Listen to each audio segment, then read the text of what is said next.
कहानी एक बहुत ही बड़े और खूबसूरत से जंगल की है। उस जंगल में सभी प्रकार के पक्षी रहा करते थे। जंगल में एक नीलो चिड़िया अपने पति मानो चिड़े के साथ रहती थी। नीलो चिड़िया और मानो चिड़े की एक बेटी भी थी जिसका नाम पिंकी चिड़िया था। उन दोनों के घर में हर वीकेंड पर एक उल्लू वेची भोजन करने के लिए आया करते थे। उस उल्लू वेची ने ही मानो चिड़े और नीलो चिड़िया की बेटी का नाम शक्ति रखा था। मगर आज तक नीलो चिड़िया और मानो चिड़े को ये बात समझ नहीं आती कि उल्लू वेची ने उनकी बेटी का नाम शक्ति चिड़िया क्यों रख दिया है। मानो चिड़ा जंगल में मिट्टी के मटके बनाकर बेचा करता था और उसी से ही अपना घर काफी मुश्किलों से चलाया करता था। फिर एक दिन वो मानो चिड़ा नीलो चिड़िया से कुछ कह रहा होता है। नीलो चिड़िया, जैसे जैसे दिन गुजरते जा रहे हैं मेरे तो मटके बिकना बंद होता जा रहा है। अब तो मेरे मटके बहुत ही कम बिकते हैं और वैसे भी अब इन सारे मटकों को मेरे लिए अकेले बनाना बहुत मुश्किल हो रहा है। मुझसे अब अकेले मटके नहीं बनते हैं। हाँ मानो चिड़े, मैं भी यही सोच रही थी। तुम आखिर अकेले क्या क्या करोगे? और वैसे भी पहले तो जंगल में नजदीक से मिट्टी मिल जाती थी, पर अब तो मटके बनाने के लिए मिट्टी जंगल में मिलती ही नहीं है। मिट्टी के लिए कितना दूर दूर जाना पड़ता है जंगल से, और फिर उनको बनाने के लिए कुएं से पानी भी तो लाना पड़ता है। सच में तुम बहुत ज्यादा मेहनत करते हो, मुझे पता है ये तुमसे अकेले नहीं होता होगा। हाँ, पर देखो नीलो चिड़िया, अब मैं भी क्या कर सकता हूँ। मैं तुम्हें भी अपने साथ काम पे नहीं लेके जा सकता हूँ। अगर मैं तुम्हें अपने साथ काम के लिए ले जाऊँ तो फिर तुम्हारे पीछे घर का ध्यान कौन रखेगा। अच्छा चलो नीलो चिड़िया, अब मैं चलता हूँ और दिन भर मटके बेचकर रात के भोजन बनाने के लिए सामान लेकर आता हूँ। फिर अब मानो चिड़ा मटके बनाने के लिए जंगल की तरफ चल पड़ता है। अब पूरा दिन ही आज मानो चिड़े को मटके बनाते हुए गुजर जाता है। पूरा दिन गुजरने के बाद रात हो जाती है, लेकिन आज मानो चिड़े का एक भी मटका नहीं बिकता है। फिर ऐसे ही खाली हाथ वो मानो चिड़ा रात को अपने घर पर आ जाता है। मानो चिड़ा जैसे ही अपने घर में आता है तो वो देखता है कि उसके घर में तो आज उल्लू वेची भी भोजन खाने के लिए आए होते हैं। वो नीलो चिड़िया और मानो चिड़े को बात करता देखकर दरवाजे पर ही रुक जाते हैं। अरे भाई मानो चिड़े, आज तुम खाली हाथ क्यों आए हो?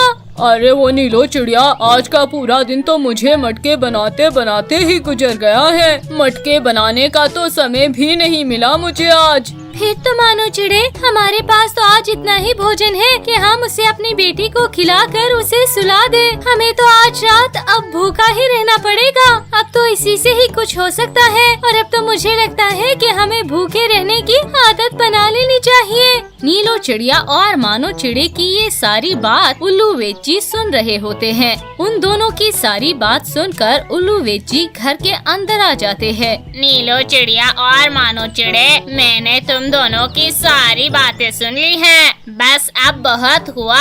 मैं आज तुम दोनों को एक सच बताने आया हूँ, जिसे सुनते ही तुम्हारी सारी परेशानियाँ दूर हो जाएगी। क्या तुम दोनों को पता है कि मैंने तुम दोनों की बेटी का नाम शक्ति क्यों रखा था? अरे नहीं उल्लू वेची, हमें तो आज तक समझ ही नहीं आया कि आपने हमारी बेटी का नाम शक्ति क्यों रखा। अरे भाई, क्योंकि तुम्हारी ये नन्ही चिड़िया कोई आम चिड़िया नहीं है। इसके पास बहुत सारी शक्तियाँ हैं, इसीलिए तो मैंने इसका नाम शक्ति रखा है। ये बहुत ही कम समय में ही काफी सारा काम कर सकती है, और हाँ, ये जितना भी काम करेगी ये बिल्कुल भी नहीं थकेगी, क्योंकि इसके पास तो काफी सारी शक्तियाँ हैं। तो फिर उल्लू वेची, इसका मतलब है कि हमारी बेटी एक दिन में हमें कई सारी मटके बना के दे सकती है। हाँ, तुमने बिल्कुल ठीक कहा है, तभी तो मैंने आज तुम्हें ये सच बताया है। अरे भाई उल्लू वेची, आपका बहुत बहुत शुक्रिया। आपने हमारी बहुत बड़ी परेशानी दूर कर दी है। अब हमारी ये बेटी हमारी सारी मुसीबतें दूर कर देगी। पिताजी, अब मैं कल से ही आपके लिए ढेर सारे मटके बना दूंगी। ये सब सच बताकर उल्लू वेची वहाँ से चले जाते हैं और वे तीनों अपने घर में आराम से सो जाते हैं। फिर अब अगली सुबह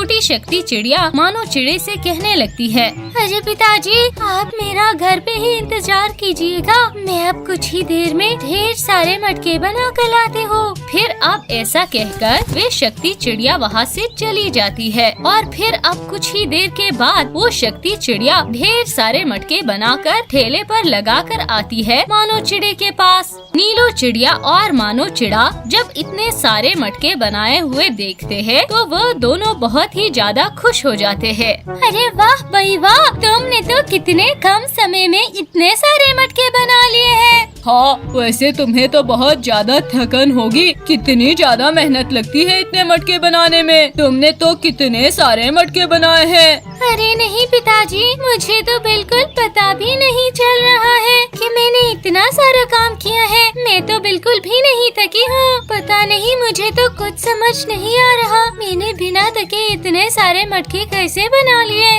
अरे बेटा, यही तो तुम्हारी शक्तियाँ है। याद नहीं कल रात को उल्लू व्यक्ति ने तुम्हारी शक्तियों के बारे में क्या कहा था?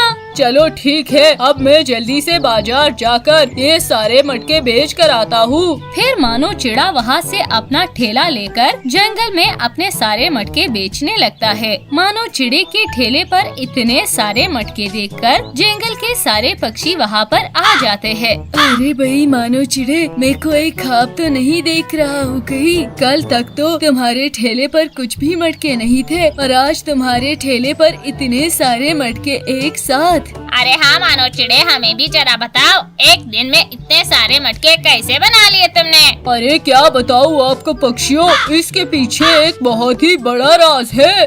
फिर अब वो मानो चिड़ा शक्ति चिड़िया के बारे में सारे जंगल वासियों को बता देता है। अरे भाई चलो, ये भी अच्छा हो गया है, तुम्हारी बेटी तुम्हारा सहारा बन गई, ये भी सही है। अरे हाँ मानो चिड़े, अब तो तुम्हारे हालात ही बड़े जल्दी ठीक हो जाएंगे। फिर अब सभी पक्षी मानो चिड़े से मटके लेकर वहाँ से चले जाते हैं और फिर ऐसे ही आज का दिन गुजरने के बाद मानो चिड़े की बहुत ज्यादा बिक्री हो जाती है और फिर अब रात को मानो चिड़ा घर पर बहुत अच्छा भोजन लेकर जाता है। ये सब देखकर वे तीनों बहुत ज्यादा खुश हो जाते हैं। दूसरी तरफ कालू कौवा अपने घर में बैठा सोच रहा होता है, अगर मैं किसी तरह इस शक्ति चिड़िया को गायब कर दूं, किसी तरह उसे अपने साथ इस जंगल से दूर ले जाऊं, तो वो तो बिना थके ही मेरा सारा काम कर देगी। फिर मैं भी आराम की जिंदगी गुजार सकता हूँ महाराज वाली। अभी मैं काम करता हूँ, सारे पक्षियों को सो जाने के बाद मैं उस शक्ति चिड़िया को उठाकर बोरी में बंद करके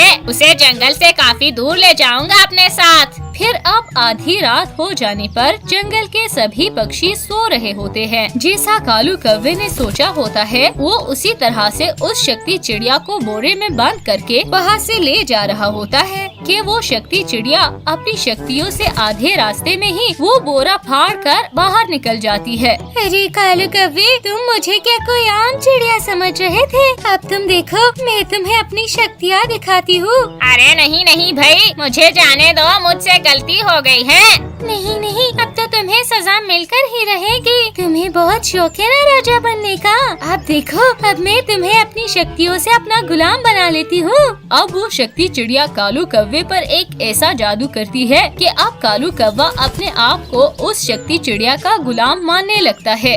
अरे भाई शक्ति रानी, आप इस समय पर मेरे साथ क्या हुआ? कोई काम है तो आप मुझे बताइए। हाँ चलो, अब तुम मुझे अपने घर ले जाओ जल्दी से, बस यही काम है अभी मुझे। जैसा आपका हुक्म शक्ति चिड़िया रानी, मैं आपको अभी अपने साथ अपने घर लेकर जाता हूँ। और अब शक्ति चिड़िया अपने घर को आ जाती है। अब अगली सुबह जब कालू कौवा शक्ति चिड़िया के साथ काम करने के लिए आता है तो मानो चिड़ा ये देखकर कहने लगता है, अरे शक्ति बेटा, ये ऐसा क्यों कर रहा है? क्या हो गया है इस कालू कौवे को? बस फिर क्या था, वो शक्ति चिड़िया मानो चिड़े को कालू कौवे के काम के बारे में सारी बात बता देती है। अच्छा, ये कालू कौवा तो काफी ज्यादा होशियार निकला। अच्छा हुआ तुमने इसके साथ ऐसा किया, इसके साथ ऐसा ही होना चाहिए था। फिर इस तरह से उस कालू कौवे को अपनी गलती की सजा मिल जाती है और मानो चिड़े के मटके का कारोबार भी अब अच्छा चलने लगता है। तो इस कहानी से हमें ये प्रेरणा मिलती है